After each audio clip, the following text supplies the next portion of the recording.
Obrigado, te amo, querido. Amém. Quem está muito feliz com Jesus essa noite? Quem já foi muito abençoado? Amém. Eu quero agradecer aqui meu amigo, o pastor Danilo, Gabriel. Que palavra tremenda. Que palavras tremendas, né? Nós recebemos aqui 2 gerações. Era para a gente estar ministrando juntos, né? Eu e o Pedro também. Mas como o pastor Cezinha disse, a conferência foi mudada. Era em novembro, né? E por causa daquele contratempo que houve, a gente transferiu para o carnaval. Os meus 2 filhos, o André e o Pedro, estão coordenando a nossa conferência lá em Londrina. 1.900 jovens de 64 cidades do Brasil. E eu saí de lá, o fogo de Deus descendo naquele lugar. Mas eu estava muito empolgado para estar aqui com vocês, para ser abençoado por essa atmosfera. Quem está feliz? Quem está sentindo a presença de Deus de uma forma tão maravilhosa neste lugar? Eu quero dizer que é uma honra estar aqui, não é? O Cezinha, pastor Cezinha, a pastora Suelen. Deus tem realmente nos aproximado. E me lembro desde que o Lucas era pequenininho, como a gente participou com essa família, não é? Talvez vocês nem tenham ideia de quantas famílias no Brasil se envolveram, mas nós lá em Londrina oramos muito por vocês e por essa casa. E nós estamos vendo que Deus é fiel. O que Deus tem feito aqui, amém? É algo para a eternidade. Quem pode dizer amém? Na verdade, a gente tem tido algumas conversas, não é? E na última que nós tivemos, eles nos discipularam. Porque a gente pôde compartilhar algumas coisas do nosso coração, algumas situações que nós estamos vivendo. E fomos tão abençoados pelos seus pastores. Queridos, eu tenho uma palavra de Deus para você. E eu espero que você esteja com uma expectativa grande, como foi dito aqui nessa noite, não é? Eu vou entregar o que Deus tem colocado no meu coração, que eu creio que é para todos nós. Eu me coloco aqui em primeiro lugar. E o título dessa mensagem é: que voz você está ouvindo?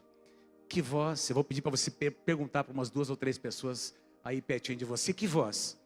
Dentre tantas vozes, que voz você realmente está ouvindo? Eu creio, amados, que uma das coisas que nós mais precisamos desses dias, em que tantas vozes têm ecoado e tentado falar o nosso coração, nós precisamos aprender a discernir qual é a voz de Deus. Quantas vezes nós agimos por impulsão, agimos por sentimentos, ou porque alguém nos disse algo, ou nos aconselhou de uma forma, ou então alguma coisa está acontecendo, alguém está fazendo, um pastor, tem um movimento aqui, tem uma conferência ali, não é? Com a última novidade acontecendo, e nós damos passos sem perguntar para Deus, e sem ouvir a voz de Deus sobre o que Ele realmente deseja fazer na nossa vida, na nossa casa, no nosso ministério. Nós acabamos de ouvir aqui sobre esperar coisas novas da parte do Senhor, mas como nós podemos esperar o novo de Deus sem discernir a sua voz? Efésios capítulo 5, versículo 24 diz que nós precisamos procurar compreender qual é a vontade do Senhor. Paulo diz isso, dizendo: olha, vocês precisam se esforçar, é o que cabe a cada um de vocês, compreender, procurar compreender como Deus fala, como Ele revela a sua vontade. Eu creio que um dos maiores desafios da nossa geração é compreender como Deus está falando, discernir a sua voz. Ouvir é diferente de escutar. Você pode estar numa reunião como essa aqui, e sentado aqui para receber uma palavra como essa, estar apenas ouvindo, não é? E pensando em algumas outras coisas, ou visitando o seu celular, e a palavra de Deus de repente não está penetrando o seu coração. Ou você pode estar conversando com alguém, não sei quem já teve essa experiência de conversar com alguém, e de repente você percebeu que o olhar dessa pessoa se tornou assim meio disperso, não é? E você começou a perceber que você estava falando com alguém que não estava nem aí com o que você estava falando, porque a mente dela, não é? Ela estava viajando para algum outro lugar. Quem sabe você fez isso com alguém de uma conversa, não é? A conversa estava tão chata que você, de repente, perdeu a sua atenção, alguma coisa distraiu você. E muitas vezes nós agimos assim com o Senhor. Nós temos tantas coisas que competem, não é? Com o nosso coração, não é? Com a vontade de Deus na nossa vida, que nós às vezes perdemos o rumo, perdemos aquele norte que Deus quer nos dar. Mas Deus está querendo nos ensinar a sermos sensíveis à sua voz. Quem aqui deseja ser sensível à voz do Senhor? Deus disse, aliás, Jesus afirmou muitas vezes nós encontramos no Novo Testamento Jesus reafirmando essa frase: quem tem ouvidos para ouvir, ouça. E parece um tanto redundante, mas o que Jesus estava dizendo é que nós muitas vezes podemos estar ouvindo, ou podemos estar escutando alguém dizer, ou escutando a voz de Deus, sem ouvir o que Ele está falando. Esses dias eu estava ouvindo, por acaso, não é? Uma orquestra, e eu passei ali um canal e entrou um canal em que tinha uma orquestra tocando, e eu parei ali alguns minutos para ouvir aquele som maravilhoso, e eu comecei a pensar, não é?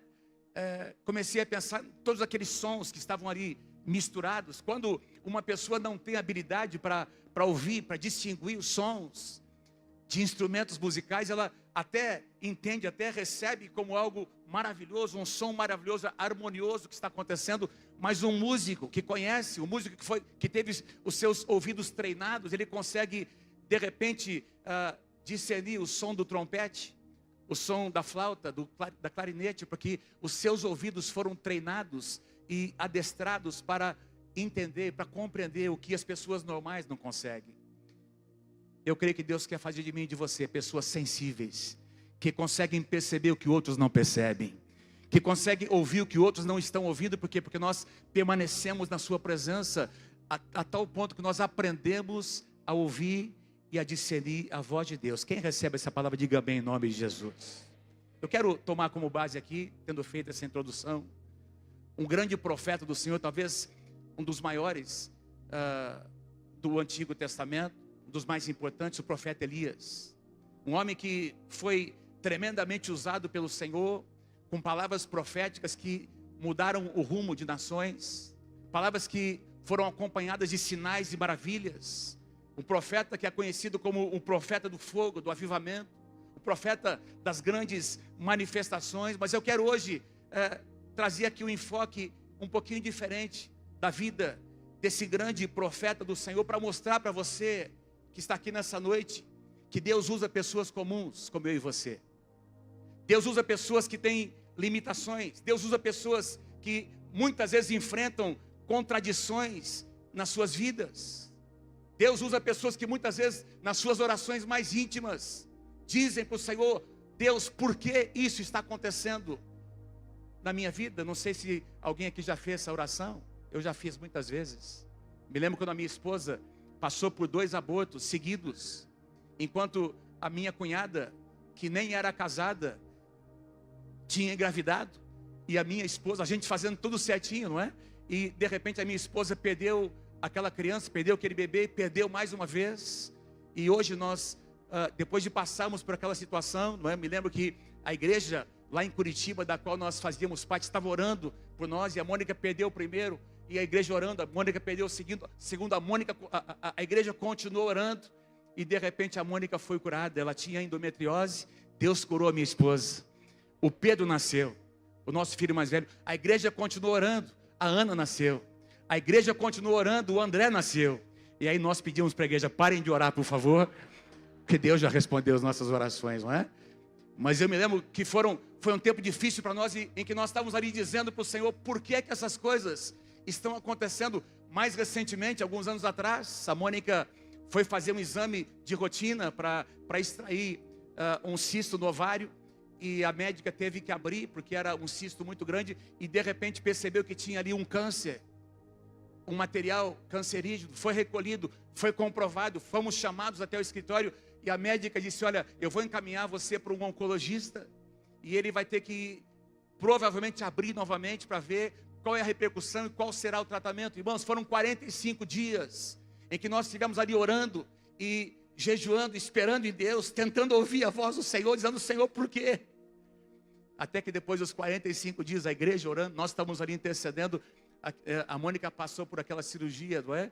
E com a graça de Deus, ela teve que, alguns órgãos foram ali retirados, trompa, útero, etc. Mas todo aquele material foi recolhido e não havia mais nada para ser feito, não é? Não teve que fazer nenhum tratamento de quimioterapia, porque Deus agiu naquela situação, e a Mônica está muito bem, graças a Deus. E eu me lembro que aqueles 45 dias foram talvez os mais difíceis da nossa vida, conforme o Gabriel compartilhou aqui, que a gente não sabia o que ia acontecer. Mas nós estávamos ali, Senhor, ajuda-nos a ouvir a Tua voz, no meio da tormenta, no meio desse tempo tão difícil. Eu quero ler com vocês aqui uma conversa que esse grande homem de Deus teve com o Senhor num tempo de grande crise na sua vida, no seu ministério. E ele diz assim para o Senhor, 1 Reis capítulo 19, versículo 8, então ele, Elias, se levantou, comeu e bebeu, e fortalecido com aquela comida, viajou 40 dias e 40 noites, até chegar a Horebe, o monte de Deus. E ali entrou numa caverna e passou a noite. E a palavra do Senhor veio ao profeta Elias dizendo, Elias, o que você está fazendo aqui? E ele respondeu, Senhor, eu tenho sido muito zeloso pelo Senhor, o Deus dos exércitos. Os israelitas rejeitaram a tua aliança, quebraram os teus altares e mataram os teus profetas à espada. E eu sou o único que sobrou. E agora também estão procurando tirar a minha vida. O Senhor lhe disse, Elias, saia e fique no monte, na presença do Senhor, pois o Senhor vai passar. Então veio um vento fortíssimo que separou os montes e esmigalhou as rochas diante do Senhor, mas o Senhor não estava no vento.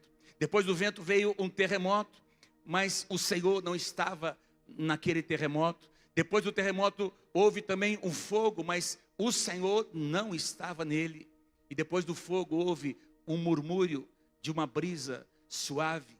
Quando Elias ouviu, puxou a capa para cobrir o rosto, saiu e ficou à entrada da caverna. E a voz de Deus lhe perguntou, o que você está fazendo aqui, Elias? E ele respondeu, eu tenho sido muito zeloso pelo Senhor, o Deus dos exércitos. Os israelitas rejeitaram a tua aliança, quebraram os teus altares e mataram os teus profetas à espada. E eu, meu Deus, sou o único que sobrou. E agora também estão procurando matar-me. O Senhor lhe disse, volte pelo caminho por onde veio e vá para o deserto de Damasco. Chegando lá, unja Azael como rei da Síria. Unja também a Jeú, filho de Ninsi, como rei de Israel. E unja Eliseu, filho de Safate, de Abel-Meolá, como sucessor, como seu sucessor, como profeta. Fiz sobrar Elias. Eu quero que você saiba, 7.000 em Israel, todos aqueles cujos joelhos não se inclinaram diante de Baal, e todos aqueles cujas bocas não o beijaram. Queridos, o profeta Elias surgiu numa época muito, eu quero contextualizar aqui esse texto, talvez uma das épocas mais difíceis da história de Israel, uma crise profunda, espiritual, religiosa, política. E isso por si só deve chamar a nossa atenção. Eu creio de todo o meu coração, pastor Danilo, que Deus levanta os seus líderes em épocas de crise. Em épocas de crise nacional, crise política, crise religiosa. Essas são as épocas em que Deus levanta os seus homens e mulheres chamados por Ele para fazer diferença numa nação. E nós temos aqui Elias se levantando numa época de crise nacional.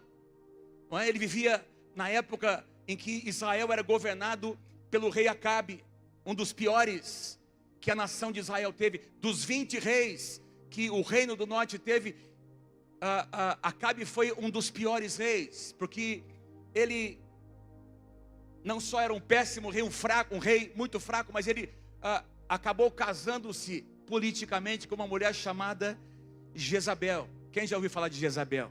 Uma mulher terrível. O nome de Jezabel significa o príncipe Baal existe. O que significa que essa mulher provavelmente foi consagrada ao Deus Baal no dia do seu nascimento. Uma mulher idólatra, feiticeira, assassina e acima de tudo, além de tudo, uma mulher muito mandona. Você conhece uma mulher mandona? Você conhece alguma mulher mandona, gente? Hã? Pastor, tem uma lá em casa, pastor. Não, é que você não conhece Jezabel. Jezabel era uma mulher terrível, meu irmão. Uma mulher que, além de ser idólatra, uma mulher terrivelmente maligna, ela mandava no seu marido. E Acabe, por ser um líder fraco, era apenas como uma marionete, não é, nas mãos dessa mulher que governava. Na verdade, quem governava a nação era essa mulher terrível chamada Jezabel. vocês terem uma ideia, nessa época em que Elias e Eliseu ministraram como profetas, vocês estão comigo aí, gente? Estou contextualizando aqui para vocês. Nessa época havia uma espécie de escola de profetas, não é? Uma escola informal, onde jovens eram treinados no ministério profético, não é? Os chamados discípulos ou filhos dos profetas. E a Bíblia vai nos dizer que essa mulher chamada Jezabel, ela exterminou vários desses jovens que estavam sendo, como vocês que estão aqui nessa noite, treinados para o ministério profético. Essa mulher mandou matar muitos desses jovens discípulos de profetas. Ela estabeleceu um culto ao deus Baal, a deusa Aserá, ali levantando altares e postes ídolos por toda a nação de Israel. Oferendas, rituais, inclusive sexuais e até sacrifícios humanos eram feitos ali, bem no coração das terras ali de Israel. 450 profetas de Baal sustentados pela corte, pelo reino. 400 profetisas da deusa Aserá. Tudo bancado, meus irmãos, com dinheiro do povo, da corte. Ela exterminou os profetas do Senhor e levantou profetas desses deuses chamados Baal e Aserá. E a gente vai encontrar no Novo Testamento a carta de uma das 7 igrejas, a igreja de Tiatira. Ali nós encontramos a menção a essa mulher que é chamada de um espírito maligno, o espírito de Jezabel, de ensinos falsos, de imoralidade que estavam penetrando dentro da igreja do Senhor Jesus. E foi nesse cenário de decadência espiritual que surgiu esse grande profeta. Fala para alguém pertinho de você. É no meio da crise que Deus vai levantar você. É no meio da crise que Deus vai levantar com você como profeta do Senhor. E qual foi o primeiro ato de Elias? Elias, meus irmãos, ele libera uma profecia. Esse foi o primeiro ato profético de Elias, liberar uma profecia que combatia ou que confrontava essas divindades. Por quê? Porque ao declarar que não choveria por 3 anos e meio, Baal e Aserá eram deuses ligados à fertilidade e às forças da natureza. Elias estava dizendo, o Deus de Israel que está determinando isso que vai acontecer é mais forte, é mais poderoso do que os deuses Baal e Aserá. Então era um confronto direto a essas forças espirituais, confrontando essas divindades. Foi um período muito difícil para Israel. 3 anos e meio de fome, de miséria por toda a nação. Mas ao invés de quebrantar o seu coração, o povo endureceu o seu coração, a exemplo dos seus reis, do seu rei e da sua rainha. Acabe endureceu ainda mais o seu coração. 3 anos e meio, meus irmãos. Então surge novamente o profeta Elias, dizendo para Acabe, Deus vai enviar chuva, Deus vai fazer chover novamente sobre a terra, mas antes eu quero um confronto. E você se lembra do confronto que aconteceu lá no monte, não é? Carmelo, entre Elias e os profetas de Baal. Avivamento de Deus descendo, não é? Acontecendo ali por toda a nação. Mas como era de se esperar, a tal da rainha mandona, Jezabel, ela manda um recado para Elias. Olha, que os meus deuses façam o que eles quiserem, se amanhã, nessa hora que você está recebendo esse recado, eu não tiver acabado com a sua raça. Ela manda uma ameaça ali para o profeta Elias. E aí nós vamos encontrar esse profeta que tinha aprendido a ouvir a voz do Senhor, que profetizava depois de ouvir o que Deus falava, porque é assim que o profeta agia. O profeta era um representante de Deus para falar em nome do Senhor, que falava tudo aquilo que ele ouvia Deus dizer. E nós estamos hoje aqui conversando sobre como nós podemos aprender a ouvir a voz do Senhor. Que voz nós estamos ouvindo? Que vozes nós estamos ouvindo? E Elias, meus irmãos, sem consultar o Senhor. Quantas vezes, meus queridos, nós agimos sem consultar o Senhor? Sem consultar o Senhor, Elias foge, diga assim, fugiu para o deserto. Diga assim comigo, fugiu para o deserto. Irmão, se você for fugir um dia para algum lugar, não vá para o deserto. Não é? Porque o deserto já vem naturalmente, não é? Deserto fala de tempos de provação nas nossas vidas, não é? Tempos em que nós enfrentamos dores e que a nossa alma vai para o altar, em que a gente experimenta renúncia, né? E dessa vez, antes Deus tinha enviado Elias, durante os 3 anos e meio, Deus enviou Elias para o deserto, mas Deus enviou e Deus sustentou, mas agora Elias vai para o deserto pela sua própria vontade. porque ele não queria encontrar um lugar para buscar Deus. O deserto, nessa situação, representava uma fuga, não é? Diz que ele teve medo. 1 Reis 19:3 diz que Elias teve medo, então fugiu para salvar a sua vida. E ele caminha o dia todo, sem rumo pelo deserto, porque quando você não ouve a voz de Deus e começa a agir naquilo que você acha que é certo, você começa a andar de uma forma errante, não é? Por caminhos que Deus não havia escolhido para você. E ele anda, não é? Ele caminha o dia todo e está ali, chega ali embaixo de uma árvore, está cansado, ele se curva, ele começa a orar, não é? E ele começa a clamar a Deus, dizendo: Senhor, por favor, tira a minha vida, porque eu não sou melhor do que os meus pais. E ele estava ali pedindo para o Senhor interromper o seu ministério, não é? Entregando os pontos. O grande profeta do Senhor, que tinha confrontado os profetas de Baal, que tinha orado e Deus tinha tanto feito com que não chovesse por 3 anos e meio, e Deus fez chover novamente pela palavra desse profeta do Senhor. Ele está agora pedindo para si a própria morte. E a Bíblia diz que ele estava tão cansado e esgotado que ele dormiu ali, pegou no sono. E depois de algumas horas dormindo, o anjo do Senhor apareceu a Elias, oferecendo a ele água fresca e alguns pães quentinhos. Está ali, 1 Reis capítulo 19. E Elias, meus irmãos, estava tão mal, não é? O seu coração estava tão assim, azedo, que ele nem consegue perceber que a provisão de Deus estava chegando bem ali, à sua frente, não é? E é isso que acontece quando a gente pede a visão, quando a gente pede essa conexão com o Senhor. Nós nem percebemos que tem atividades sobrenaturais acontecendo. Irmãos, eu quero dizer para você, mesmo quando você nem percebia, no seu tempo mais difícil da tua vida, na estação mais difícil da sua vida, da sua casa, Deus estava te guardando, Deus estava trazendo provisão sobre a tua casa, Deus estava preparando pessoas e circunstâncias para que houvesse provisão sobre a tua casa e a tua família. Quem pode dizer amém? Mas muitas vezes, quando nós estamos com o nosso foco, não é, fora da vontade do Senhor, nós nem percebemos que Deus está agindo de maneira sobrenatural.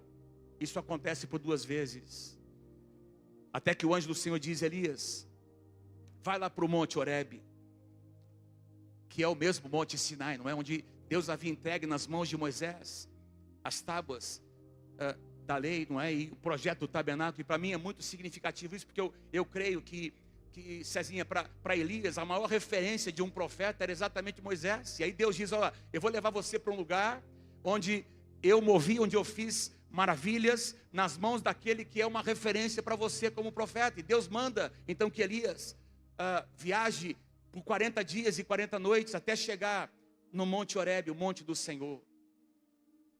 E é nesse lugar que nós encontramos essa conversa que eu acabei de ler com você, entre Elias e o Senhor. Versículo 9: ali entrou Elias numa caverna e passou a noite. E o Senhor aparece a Elias, e a palavra do Senhor veio a ele dizendo: Elias, o que você está fazendo aqui? Meus irmãos, eu consigo me identificar com Elias. Eu me lembro, pastor Cezinha, em algumas situações da nossa vida, em que a gente literalmente queria se esconder das pessoas, porque estar com as pessoas significava ter que responder perguntas para as quais nós não tínhamos respostas. E nós vivemos muitas vezes situações assim no ministério, em que nós não queremos conversar com muita gente, não é? Porque nem nós temos as respostas. Nós que somos pastores, nós que somos líderes, não temos uma resposta para dar. Nós estamos vivendo uma situação muito parecida com essa nesses dias. Por isso eu disse a vocês que nós tivemos uma conversa muito boa para nós, muito abençoadora para nós, para mim e para minha esposa, com os seus pastores, porque nós estamos tentando entender o que é que Deus quer, como Deus vai agir numa situação que nós estamos vivendo nesses dias, na nossa casa, na nossa igreja local. Então são dias em que você não quer conversar com muita gente. Elias, ele entra na caverna, e a palavra de Deus veio a ele dizendo: Elias, sai da caverna, sai deste lugar, porque eu quero falar com você. Para mim, meus irmãos, essa é a primeira verdade que eu encontro aqui em toda todo esse trecho que eu acabei de ler com vocês. E essa primeira verdade é que Deus nunca desiste de nós. Você pode estar desistindo de você, mas Deus nunca vai desistir de você. Deus tem palavras sobre a tua vida que ainda não se cumpriram. Deus tem promessas sobre a tua casa que ainda não se cumpriram, mas vão se cumprir, porque esses dias que você está passando vão passar. Deus ainda vai trazer provisão, Deus vai mudar toda essa circunstância e vai provar para você que Ele é um Deus fiel que cumpre a sua palavra. Quem crê comigo, diga: eu creio em nome de Jesus.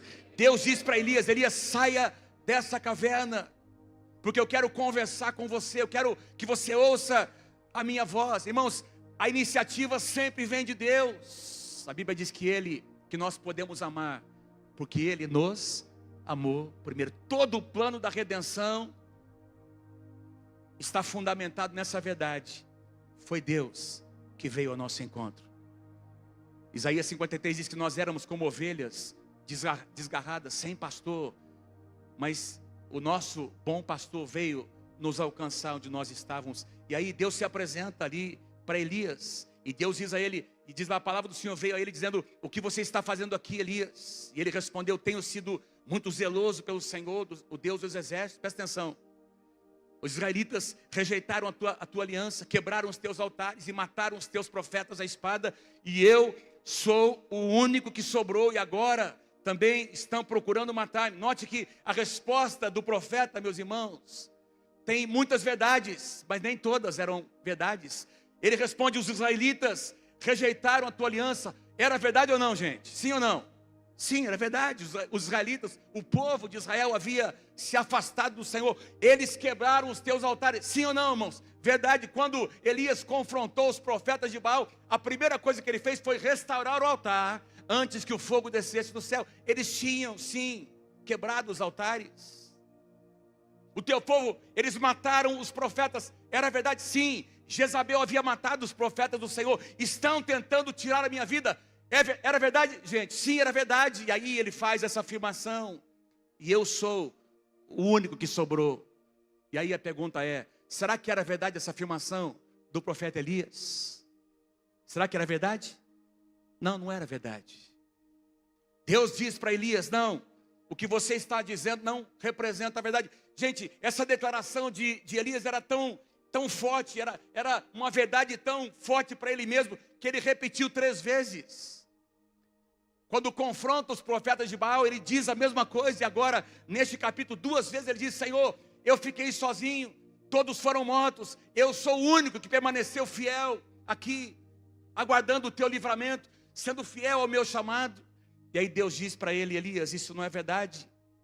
Versículo 18: Elias, eu quero que você saiba que eu fiz sobrar 7.000 em Israel, todos aqueles cujos joelhos não se inclinaram diante de Baal, e todos aqueles cujas bocas não o beijaram. Diga para alguém pertinho de você: você não está sozinho nessa jornada.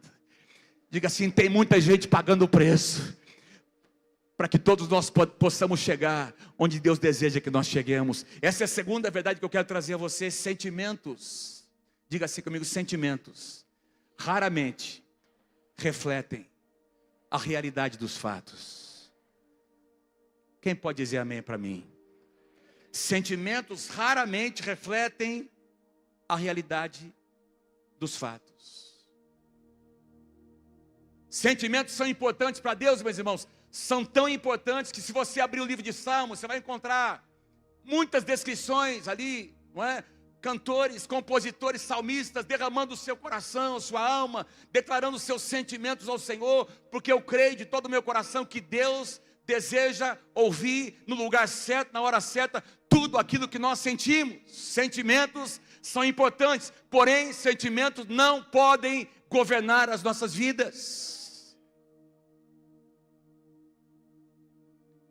Nós temos aqui um profeta que está supervalorizando os seus sentimentos, e agora ele mergulha no mundo de solidão, se sentindo abandonado, não é?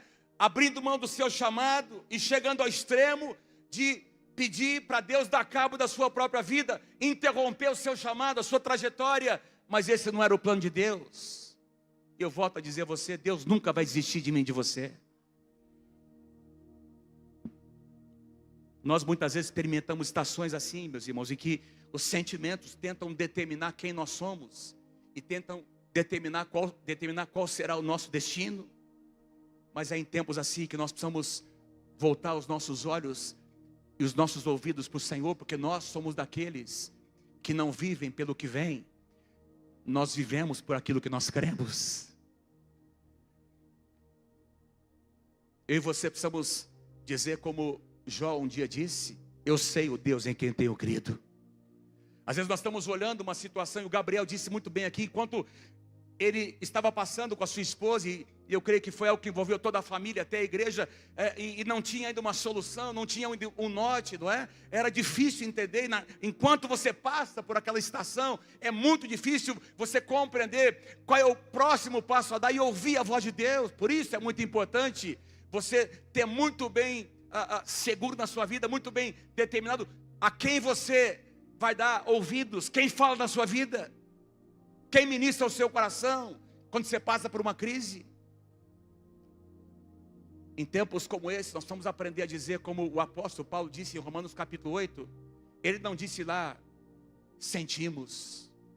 O que ele disse lá é, sabemos que todas as coisas cooperam para o bem daqueles que amam a Deus. Paulo não disse aqui, sentimos. Aí eu acho que vai dar certo, talvez, eu sinto agora, porque quem sente agora, talvez daqui a pouco não sinta mais, mas quando você sabe porque você crê naquilo que Deus já disse, já determinou sobre a tua vida, sobre a tua casa. E o nosso Deus não é homem para mentir, o que Ele prometeu, Ele vai cumprir sobre nós.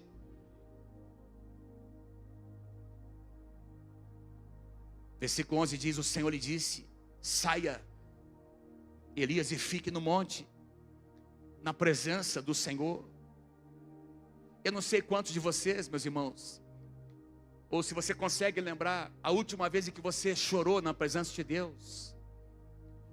Mas quando eu digo chorar, eu estou dizendo assim, aquele choro que você não consegue conter, que você está ali derramando o seu coração, você não sabe nem o que dizer, a única coisa que você consegue falar para o Senhor é, Deus, eu não estou entendendo nada, mas por favor, não me permita errar nessa situação, age Deus, eu não sei o que fazer, me dá um norte, meu Deus.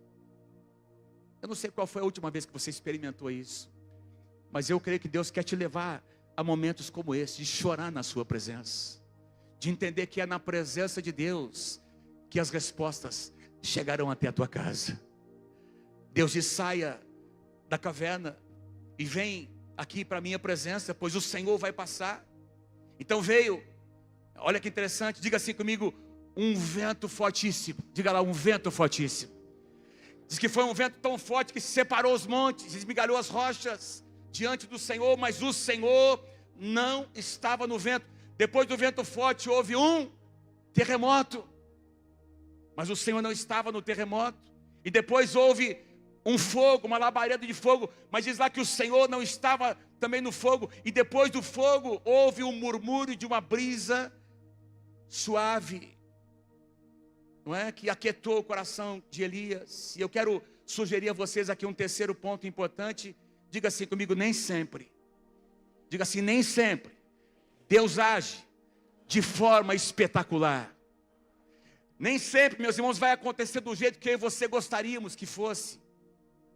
Porque tanto o vento forte, quanto o terremoto, quanto o fogo, foram manifestações que aconteceram nos dias de Moisés, quando ele subiu no mesmo monte e as tábuas da lei foram entregues. Aliás, outras manifestações aconteceram, mas houve ali um vento forte, houve ali um terremoto, houve ali o fogo, e Moisés era a referência profética do profeta Elias. Mas Deus não estava em nenhuma daquelas manifestações, porque Deus queria conversar com Elias de uma forma diferente. Quem é que disse que nosso Deus vai fazer e vai agir do jeito que nós queremos que Ele haja? O nosso Deus é um Deus que não cabe nas nossas caixinhas. Nós não podemos predeterminar a forma como Deus irá falar ou agir. Quem pode dizer amém para mim, queridos? Nós não podemos querer determinar como é que o milagre vai acontecer, quando vai acontecer. Tem muita gente frustrada com Deus e abandonando tudo, por quê? Porque não entende a forma como Deus age. Deus não estava nem no vento, nem no terremoto, e muito menos no fogo, apesar de que Deus poderia ter se manifestado em muitas outras passagens. Nas Escrituras nós encontramos Deus agindo por meio do fogo. O próprio profeta Elias foi usado por Deus. Quantas vezes o fogo é aquele símbolo que acompanha o ministério do profeta Elias, mas ali não estava o Senhor.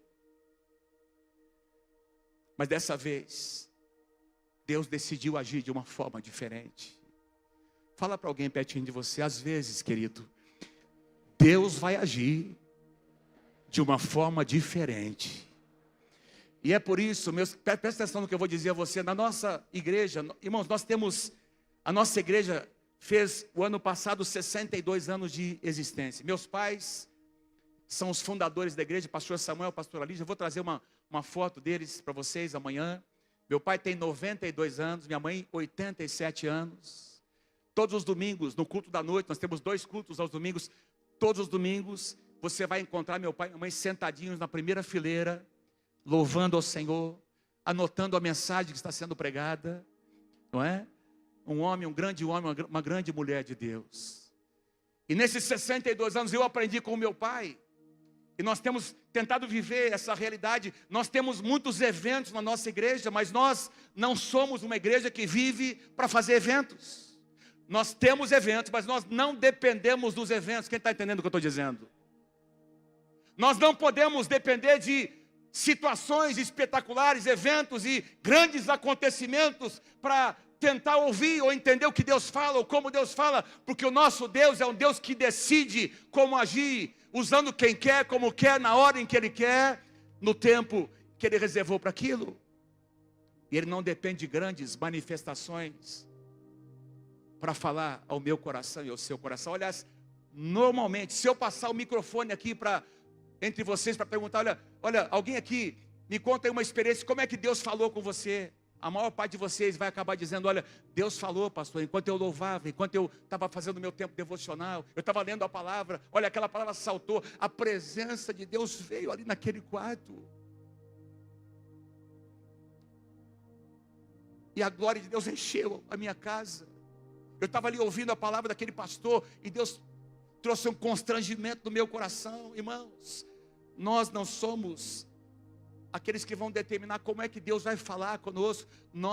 O que nós precisamos é desenvolver a sensibilidade, porque, irmãos, Deus está falando, nós é que temos dificuldade para ouvir, mas Deus está falando aqui nessa noite. Eu vou dizer de novo, Deus está falando aqui nessa noite. Eu vou dizer de novo, Deus está falando aqui nessa noite comigo e com você.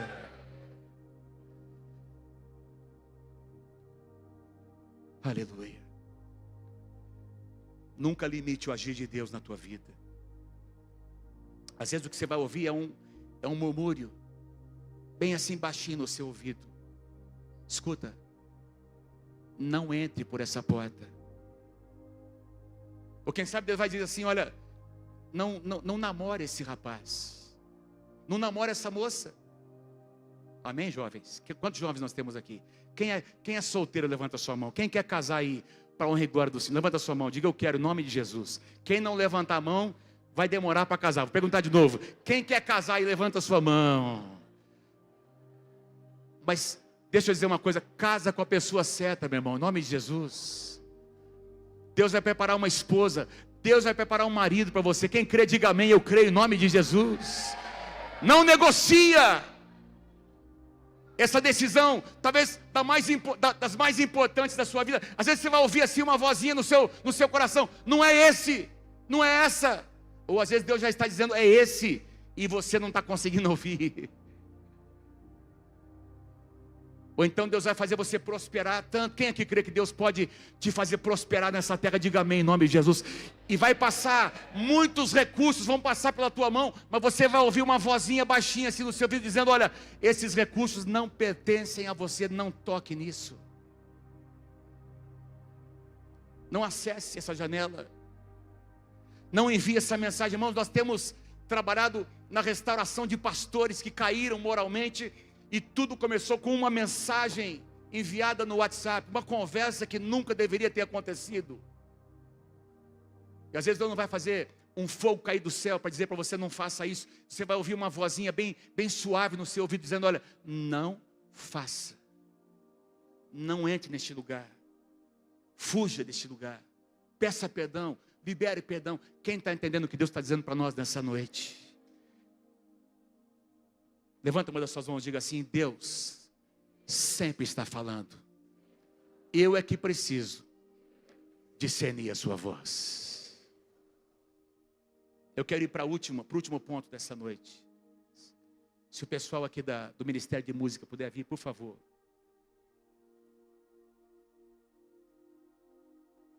Versículos 15 e 16, o Senhor disse a Elias: volte pelo caminho por onde veio, unja Azael como rei da Síria, unja também Jeú como o rei de Israel, e Eliseu, o filho de Safate, para suceder a você como profeta. Unja. O que Deus está dizendo: Elias, você não consegue reconhecer, mas existe uma unção sobre a tua vida que ainda precisa ser compartilhada. Quem está comigo aí, diga amém.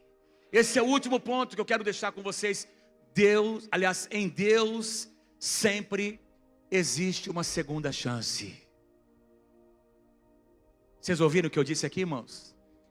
Você pode repetir comigo? Vamos lá, diga comigo: em Deus sempre existe uma segunda chance. E para alguns Ele tem dado a terceira e a quarta e muitas outras chances. Por quê? Porque, meus irmãos, o nosso Deus é um Deus de misericórdia. O nosso Deus é um Deus que não desiste de nós. Naquele dia em que Deus conversou com Elias, talvez de uma forma como ele nunca havia conversado antes, naquele dia Deus renovou o chamado sobre Eliseu. Deus mostrou a ele que aquele não era o seu fim e que o final da história ainda não havia sido escrito. E eu estou aqui para dizer a você nessa noite: o final da tua história ainda não foi escrito, meu irmão. Você mesmo vai escrever o final dessa história, porque melhor é terminar bem do que começar bem. Deus tem um plano sobre a tua vida e sobre a tua casa que ainda não se cumpriu, mas se você se colocar diante dele, esse plano e esse propósito vai prosperar na tua vida, e Satanás será envergonhado. Ele se levantará para ver aquilo que Deus ainda vai fazer na tua casa, na tua família, no teu ministério e na igreja que você representa. A pergunta que eu quero deixar com vocês: que voz você está ouvindo? No meio de tantas vozes, será que você consegue discernir a voz de Deus? Porque Deus está falando, meu querido. Nós é que precisamos desenvolver essa habilidade de aquietar o nosso coração, ao ponto de conseguirmos ouvir. Às vezes tem tanto barulho que a gente não consegue ouvir a voz de Deus. Mas eu quero declarar nessa noite sobre a tua casa, sobre a tua vida. Se você recebe, levanta as suas mãos assim em posição de alguém que está recebendo. Eu quero declarar sobre a tua paz, sobre a tua vida, sobre a tua casa, que a paz do Senhor Jesus Cristo, que excede todo entendimento, que essa paz possa vir agora sobre a tua casa, que essa paz possa vir sobre o teu coração, ao ponto de que esses barulhos que estão acontecendo aí, que você tem ouvido, eles vão se aquietar diante da voz do Senhor. E essa voz vai trazer sobre a tua casa destino, vai trazer sobre você um futuro abençoado. A Bíblia diz, a palavra do Senhor diz: eu é que sei que pensamentos tenho a vosso respeito, pensamentos de paz e não de mal, para vos dar um fim, um destino que vocês nem sabiam que poderia acontecer, mas que eu tenho reservado para vocês. Quem pode aplaudir o Senhor Jesus nessa noite?